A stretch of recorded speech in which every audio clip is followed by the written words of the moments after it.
constitution of these talks, I'm sometimes as surprised at what I say as anyone else is. I give this talk at each of the several campuses, except for Professor Howard's campus, the University of California at Lone Pine, which is not, as Mr. Howard says, one of the emerging campuses of the University of California. I have to keep it fluid, if not fluent, and I have to keep it fluid because if I listen to myself say exactly the same thing for 6 lectures at 6 different campuses, things get a little eerie. And then beyond that, I have to give it at Berkeley on March 31st, and though I can give it at Davis or Riverside in San Francisco or UCLA or La Jolla and leave town the next day, when I give it at Berkeley, my colleagues will be passing me in the hall without speaking to me for the rest of my life, so I have to, I'm working toward that terrible moment. Now, the work of communication and the concept of community are 2 concepts that obsess the contemporary world. We speak of community and communication a great deal, and since we speak mainly of their absence, the more we speak of them, the less they seem to exist. Community has become one of the most emotionally laden words in current vocabulary, so that whenever one wishes to give its audience what George Orwell's Newspeak language might call good feel, he invokes the term community. So, as I address the statewide multiversity community in this sequence of lectures on communication, I am attempting to create a community by the act of communication, and in that very act, I am denying the prior existence of a community. So that in this series on nonverbal communication, it might solve Mr. Dent's problem if he thought of my lecture as a lecture on verbal non-communication. I intend to talk about the ways in which poetry functions so that it creates a community of spirit in which the poet and his reader may participate. My intent is first to talk about the current problems of the poet in rather general terms, then talk about a brief example from Shakespeare, then turn to a poet who lies behind much poetic practice throughout the world at present. The poet is Walt Whitman, and then describe his theory of language, which is a theory in which language is self-destructive and ultimately trivial, and is important only for its attempt to reestablish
is doing, what it is trying to do.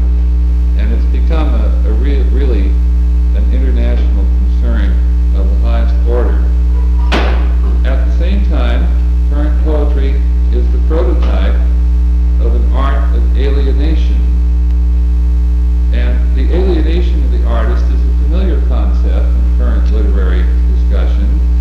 And alienation has become the bad feel word that balances the good feel word community.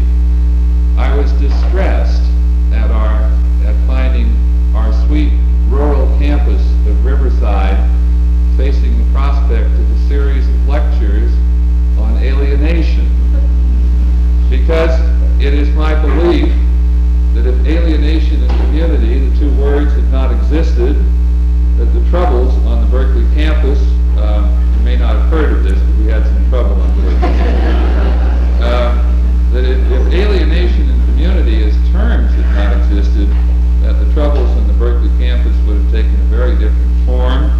And what this proves is that language still has magical resources. I told the students at Harvard that our students looked about them and said, I don't have any identity, I'm alienated, I lack a community. And the students at Harvard said, lucky fellows.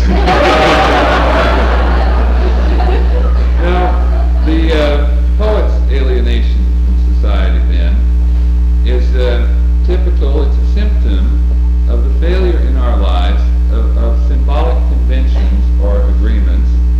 And that failure is one of the heaviest and the most immediate of any writer's burdens. In recent poetry, there is a notorious division between academic poets and bohemian poets, and this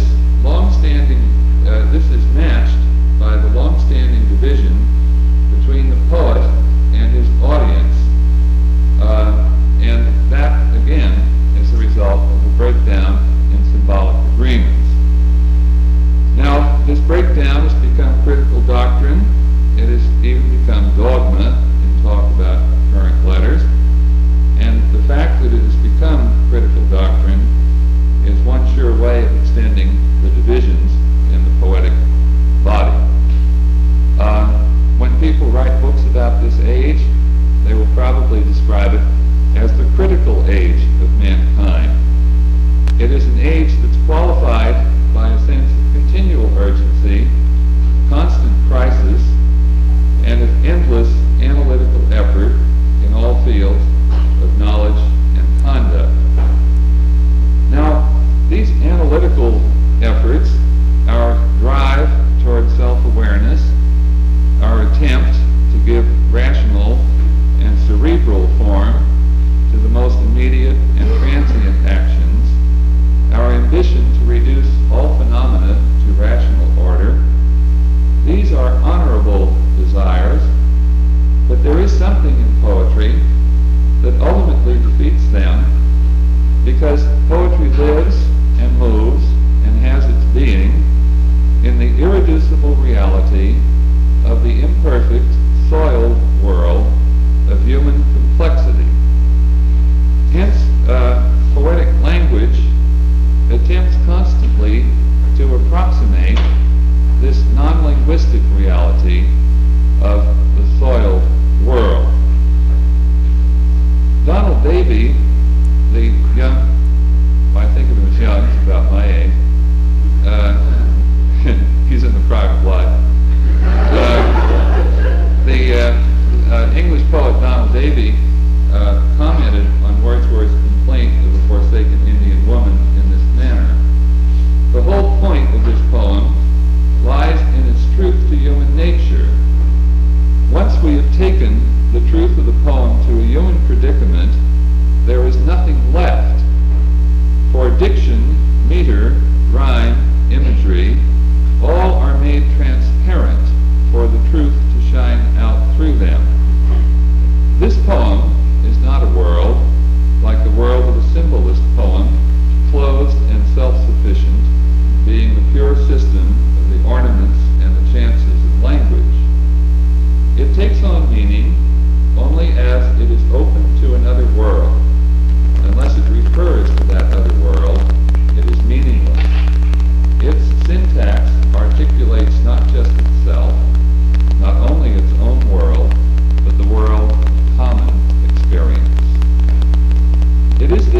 of poetry that T.S. Eliot had in mind when he spoke of D.H. Lawrence's poetry as poetry in which we no longer are compelled to pay attention to the language, but to the world that the poetry opens out on. In this kind of poetry, in Eliot's terms, the poetry doesn't matter, only the human reality that it reveals and makes most intimately accessible. In the recent history of 20th century poetry, two distinct strains have been dominant. Each of these strains attempts to evoke human life in a different way. The one with which the Academy most concerns itself is a body of poetry that is vastly and overtly learned. When I spoke at Riverside, I misread that, and it came out vastly and overtly learned, which is a way of saying vastly and overtly taught, I suppose, hopefully learned. It is vastly and overtly learned, and it uses the enormous body of received symbolism from the numerous major and minor cultures recorded in history. And we must remember that our sense of culture and our sense of history have enormously expanded in the past 50 years. We might even, though I don't like the term generally, speak of a knowledge explosion in the arts, in the sense that Picasso was aware of cultures of a variety, extent, and richness that Tintoretto was totally unaware of. This certainly does not make Picasso a greater painter than Tintoretto, but it presents him with a greater problem and with a massive body of possible reference in his work that was not accessible to so great a painter as Tintoretto. Now, the poets associated with this movement of learned poetry in English are the standard poets used to mark the modern period of English literature, especially Eliot and Yeats. We must remember that when we use the term modern poetry, we mean the poetry I read in my youth. This came home to me some years ago when John Strong Perry Tatlock described Oliver Wendell Holmes as a modern poet. Now, in the imagination of a poet like Yeats, the blending of cultures was very dense and very multiple, so that a single 8-line stanza in Yeats would have enormous cultural ramifications.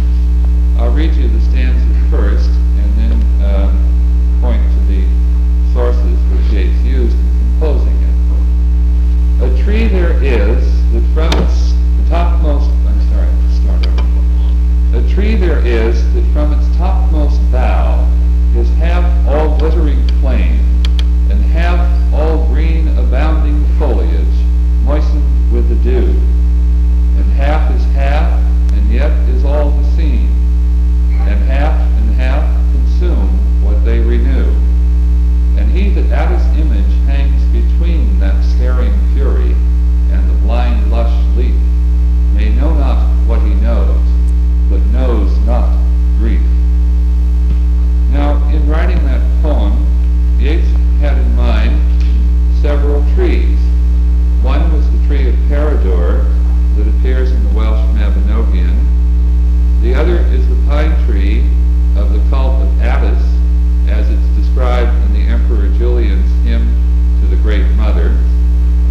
A further source is the two trees of the Kabbalah, the tree of knowledge and the tree of life.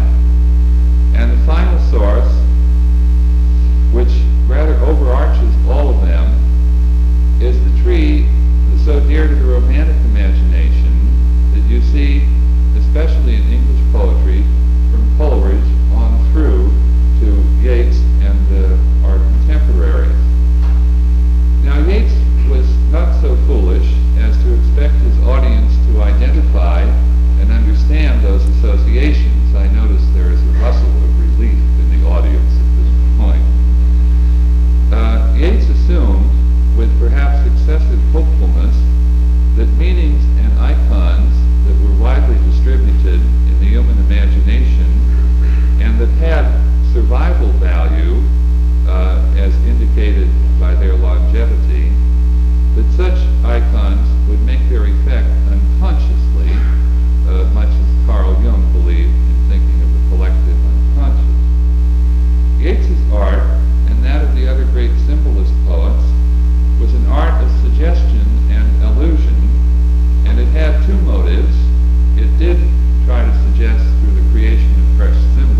saying there is an absolute discontinuity. I'm just saying there is a new stress, a different emphasis. Now, when we turn from Yeats to Neruda, or Rilke to Pound, or Mallarmé to William Carlos Williams, we find poets who are attempting to find in experience the implied construction of being and to shape evocations of the immediate rather than suggestions of another order.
seems to be merely amusing, little better than a gag ending in a wisecrack.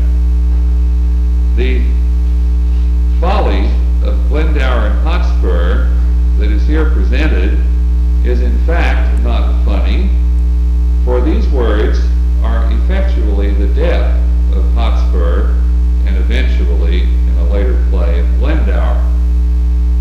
This matters immensely in the context of this play because of the symbolic value of these characters.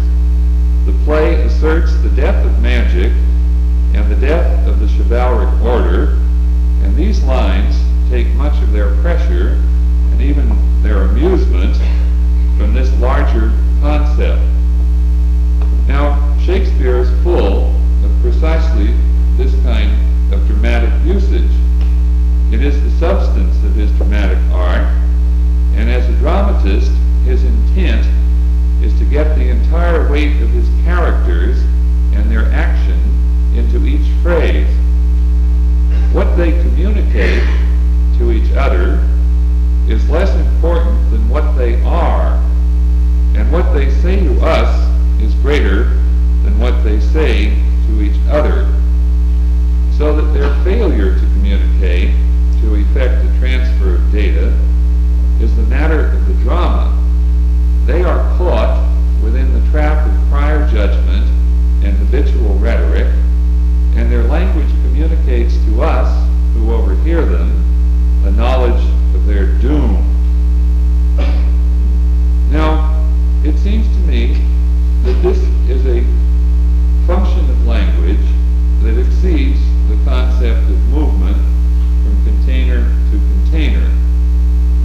This language is not a touch of sensibility on sensibility, but a reference to realities that it calls on us to contemplate, realities that are extra-linguistic, and the act of contemplation then culminates in a state in which a community of spirit shares a commonly discernible reality.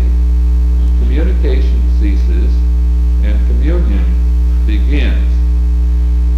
And this is what defeats literary criticism, because once we arrive at that point, we are forced to talk about a reality that is unique in shape.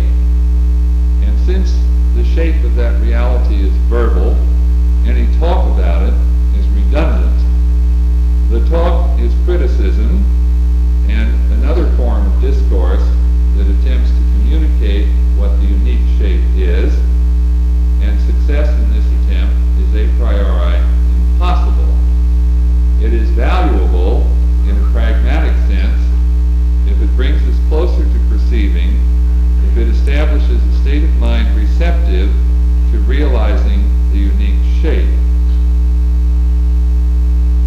This seems to indicate that as language becomes more complex and accurate, it tends to become not describable, and this makes Mr. Dent, myself, and other well-known parasites on the body of the state of California seem to be occupied in the impossible enterprise of describing the indescribable.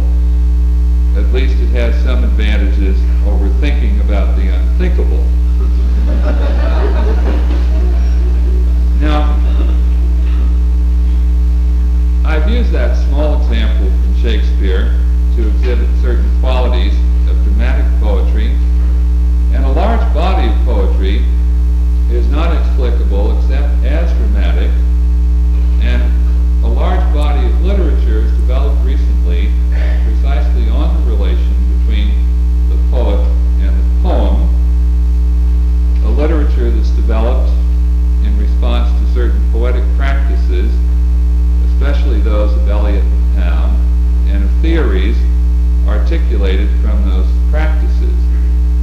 Now, I have described this in my recent study, W.B. Yeats' The Later Poetry, which makes an excellent Christmas present and should be in every American home. And Yeats himself, in his practice and in his implied theory, made the greatest articulation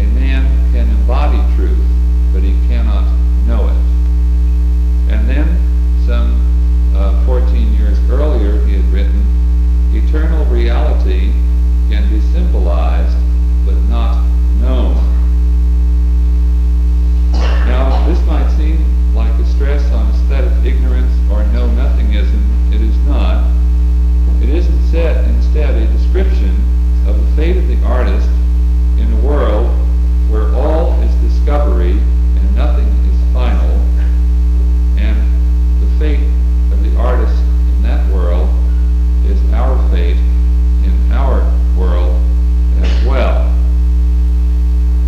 The attraction of poetry for young people is very great at present. When people ask me what our students do at Berkeley, as if they hadn't read the newspaper, I say, oh well, they make love and they smoke pot and they go to movies and listen to jazz and write poetry, and when things become intolerable, they protest.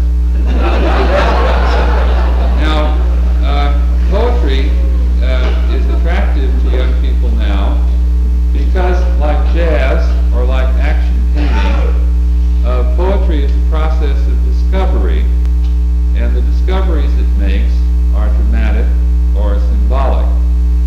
The kind of dramatic discovery that you get in poets like Shakespeare, Donne, and Yeats is the revelation in action of qualities that the revealer, the dramatic figure, embodies but does not comprehend.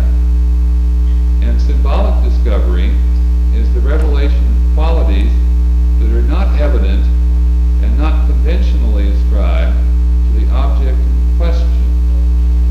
I teach a class an hour a week for 9th grade students, and we read poetry together. This is in Berkeley. And they are quite wonderful because they are totally unsullied by the corrupt imitation of American life, which is a corrupt imitation of human life that most adolescents are involved in. They're pre-adolescent. And I once had them write, each of them write one line of what he thought was poetry. And then I read these lines to them, and I said, what do they have in common? And they said they are all last lines of poems. And they were quite right, because if you're writing only one line of poetry, you should write the last line, because this implies everything that has come before. And they had a wonderful sense of dramatic implication. And then I said, well, what else do they have in common?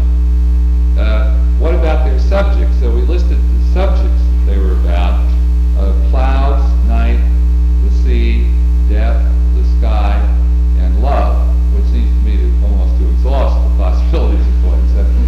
And they said those subjects have in common one thing. They didn't say it just that way. They are not comprehensible. And it seemed to me that this was, for 14-year-old children, a wonderful articulation of the romantic aesthetic that underlies a great deal of our more sophisticated thought about poetry. I would like to turn now to some of Whitman's theories of language as further extensions of some of the things I've said. Monday night at Riverside, Professor Wheelwright said about my talk, you exaggerated for half of your talk and then you got down to cases. Well, I'm now going to get down to cases and we'll see where we go from there. Whitman and Blake and Yeats are clearly becoming, in our minds, a kind of continuity of romantic poetry which is still alive for us, and much more alive in many ways than the neoclassical theories that dominated the first 45 years or so of this century. It is amazing how widely Whitman's sensibility was diffused in the 19th century, and the extent to which that sensibility is diffused in the 20th century. This would not have surprised Whitman or Blake or Yeats. One of the beliefs that all three of them shared was that they were part of a community of spirits that all knew each other, whether in a social sense they knew each other or not. It is part of their shared belief that reality is a scattering of presences that may be convoked by poetry.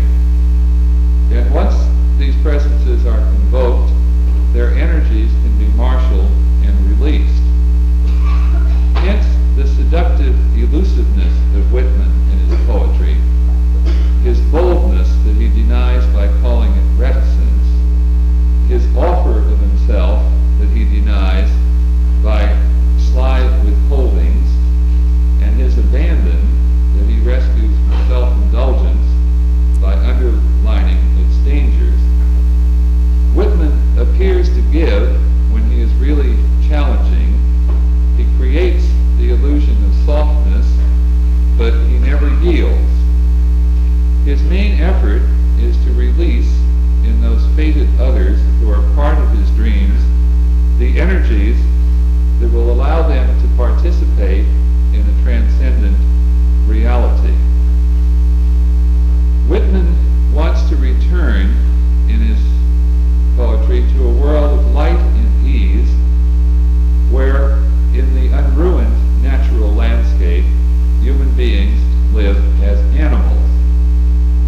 In his work, as in Yeats's work, the animal participates in an ordered, significant life without taking thought.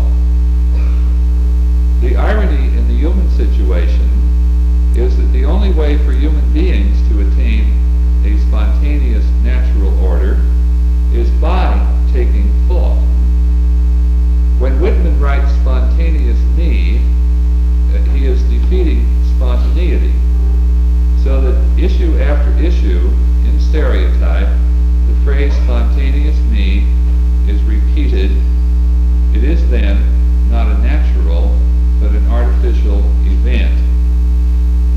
Whitman once quoted a goose that said, "Yah honk," and he quoted it with great pleasure, and he himself would like to sound a barbaric yaw that would be equivalent to Yah honk. Now, Whitman was searching constantly for what he thought was a natural language, and one symbol for his attitude is his love for Indian place names, which he thought as approximate to the confirmation of the land. In his view, if language were successful, it would be self-destructive, and aiming in poetry to bring things into consciousness, language ultimately then was a redundant activity. Language was an approximation. It could be purifying. English could well nigh express the inexpressible, but language was inadequate for him. It would finally have to be left behind. The real interest was the inexpressible, so that silence in the Calamus poems became part of the communion of the saints. Now, in talking of a language that involves natural decorum, or the return to nature, Whitman was trying to establish a norm and a guide. He would write, "I believe in those winged purposes." He would try to find motive in non-human designs, and then make human life cognate to it. The linguistic and the sexual concepts of Whitman imply abandon to a non-conceptual world of being and becoming, rather than a world of thinking and doing, so that the commonwealth of nature would also shape a form of politics. Now, most of us now who are trained students of language do not believe in instinctive language. We don't believe in imitative or onomatopoetic origins for speech. But Whitman's thought is still valid, and the concept of natural decorum and the appropriateness of language to the scheme of things is something that we feel in all great writing, even though we may rationally realize that we are quite wrong in feeling it.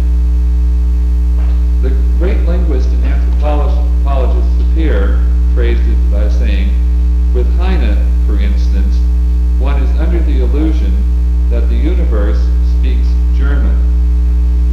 The material disappears, the language becomes universally fitting, and there is, in a sense, no artifact at all. Now, I'm going to skip a little bit here and get down to talking directly about Whitman's great poem, When Lilacs Last and the Dooryard Bloom, to show you how Whitman effects these aims and how it relates to the problems of contemporary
rejected in not mentioning the fact in his poem. There is a little collection of poems on the death of Lincoln, several of which do mention the fact and aren't properly forgotten. In the process of making that kind of symbolic allusion to a pre-existing structure of thought, it seems to me that the great danger is that both Christ and Lincoln would be debased. Now, Whitman is not famed for restraint and decorum in any social sense, but his spiritual tact in that great elegy is faultless. What was it that preserved him?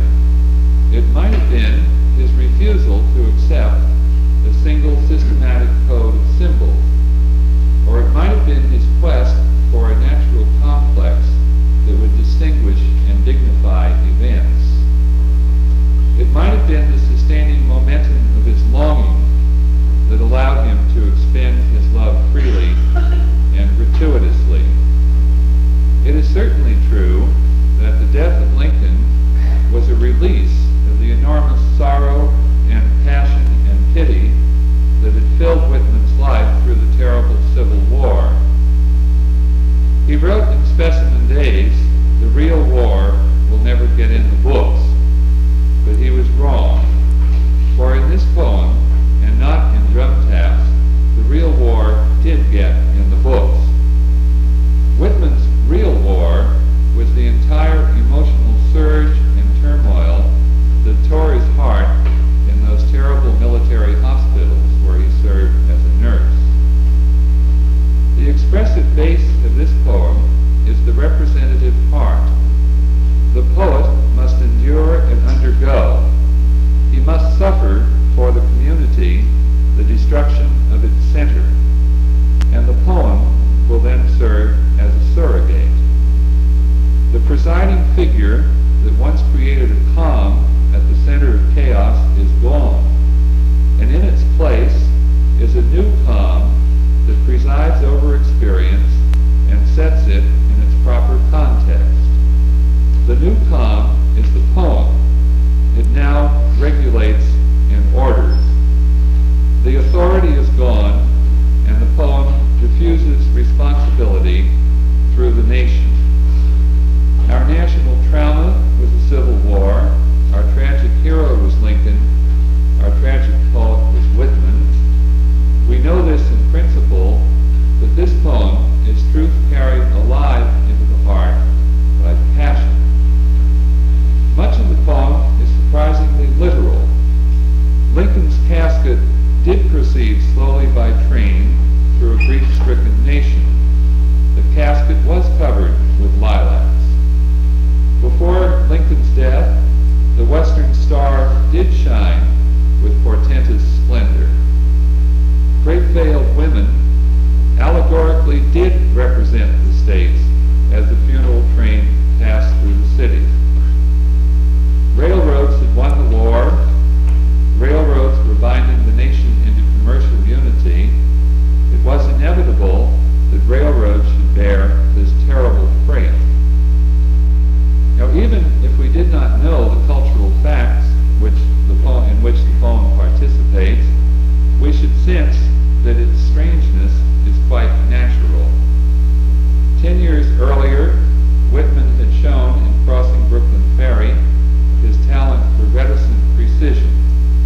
And in that poem, we feel, as we do with Macbeth, the poet's mastery, his unused capacity, his unexhausted power. The momentum of the poem suggests an energy that is equaled by the poet's stamina.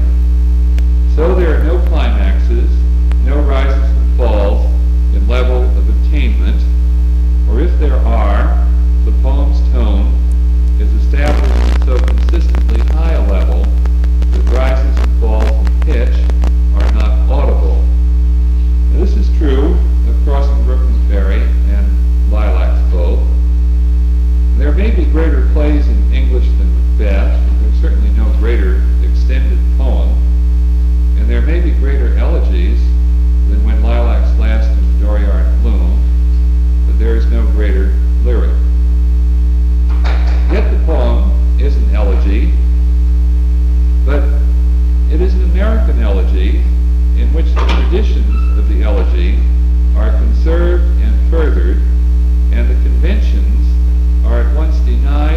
refreshed. The flowering branch is picked, but the laurels are not cut down. The open air is charged with responsive sympathy that we are in a swamp and not a pasture. The voice sings in ecstatic, consoling sorrow, but it is a bird's, not a shepherd's. Hence the conventions are translated, literally carried across, into the American world, and so they cease to be conventions, and they become traditions, that is, classic expressions of the deepest human spirit. Every poet dreams of writing a modern classic, but it takes a great deal of energy and a willingness to accept exposure. For Whitman, exposure was inevitable, and he accepted the fact, as most great artists do. Great artists simply don't care about their reputation for social and biological good sense, and ultimately, they are the only sensible people. They produce modern classics because they themselves are classics, that is, free men. And so at that point, Whitman certainly was, and in that moment of freedom, his recklessness took the form of selflessness. In poems like Song of Myself, he created the intense tone of intimate panorama, and in Calamus, his delicate evasions had made his egotism haunting and seductive. But here there is no evasion. Here, in a very real sense, there is no individuality. The man disappears into the poem. The poem merges with the winds blowing from the eastern and from the western sea. The atmosphere bathes and penetrates the continent.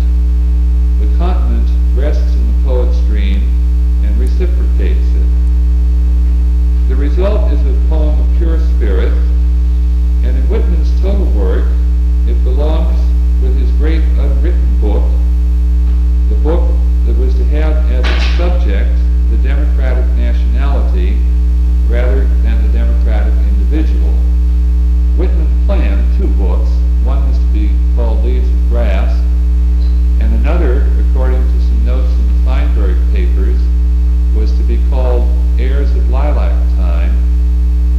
And the first book was to be the book of the democratic individuality, the second book, the book of the democratic nationality. Now it's helpful in a way to speculate in that unwritten book because it leaves open to us